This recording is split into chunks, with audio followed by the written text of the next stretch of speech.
obviously you can read Ryan Tannehill's not going to be playing in Week 7 against the Detroit Lions.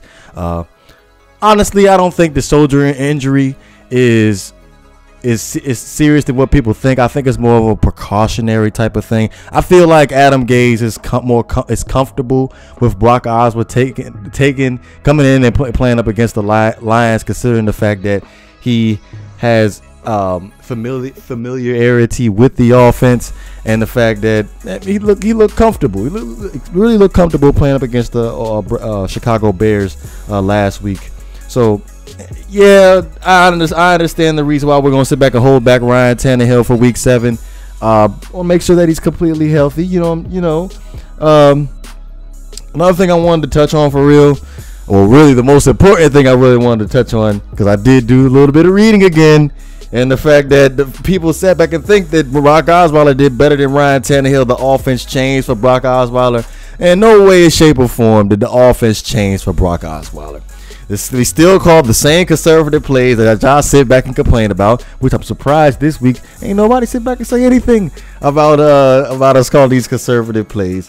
I will say this though, to be honest, if you seem to notice, when we end up having, because like I said, they end up saying that backup quarterbacks look way better than Ryan Tannehill when he's in the lineup.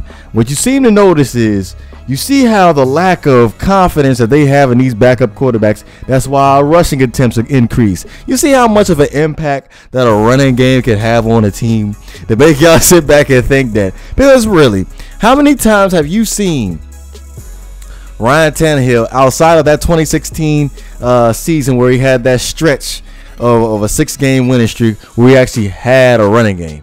I'm yet to see that this year from Ryan Tannehill to have a consistent running game where Frank Gore end up having over 100 yards carrying, and then have over 22 carries. I'm yet to see that. Yes, Brock Osweiler threw the ball over 40 times, but we still had that 100-yard rusher as a threat. And honestly, until I want to sit back and see what Ryan Tannehill could do with that actual running game behind him.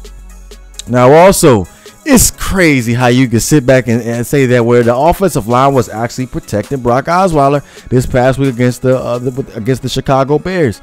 Now, you saw over the previous week with Cincinnati, Ryan Tannehill was playing decent. He still didn't have the consistent running game like Brock Osweiler had in the Chicago Bears game, but like I said, like Ryan Tannehill hasn't had the protection, hasn't had a consistent amount of protection over his career in Miami. Now, this past week, Swanson, Ted Larson, Jesse Davis, Laremy Tunsil, Jawan James, I gave them a lot of credit for them to sit back and not allow not one sack, considering the fact that Brock Osweiler dropped back 40+ times and did not get touched not one time.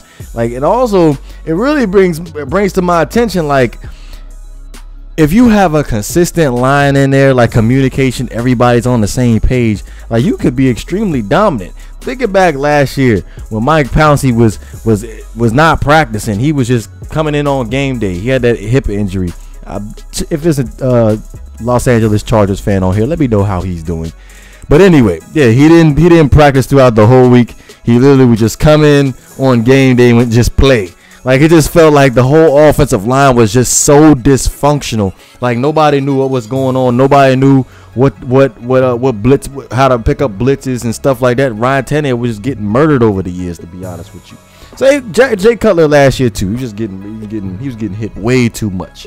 But last but not least, I want to sit back and touch on this Ryan Tannehill investigation thing. Considering the fact that how Ryan Tannehill was actually practicing all last week as a full participant, and then Friday they end up putting him in as limited practice, and then of course Sunday the surprise of him not being able to come in and play against the Chicago Bears, which raises a couple question marks considering the fact how serious the injury was. Like I touched on at the beginning of the video, honestly, I just felt like it was just a precautionary thing. I think they're comfortable with Brock Osweiler knowing the offense. And the fact that him and Adam Gase just have an excellent relationship, and just to make sure that Ryan Tannehill is completely healthy, dates back to the 2016 season with the ACL. where basically they just thought it was a sprain. He should have ended up getting the surgery for the ACL, but he ended up not doing it, and then ended up tearing it in the training camp the next year.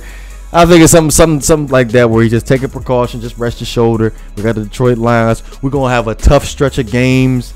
Coming up after the next 3, I believe. So we want to make sure that Ryan Tannehill's healthy, because honestly, I don't care what anybody says, Brock Osweiler does not give us the best chance to win. I've seen enough from Brock Osweiler over the course of his career where I know he's not going to be able to perform on a high level or on a consistent basis like he did against Chicago.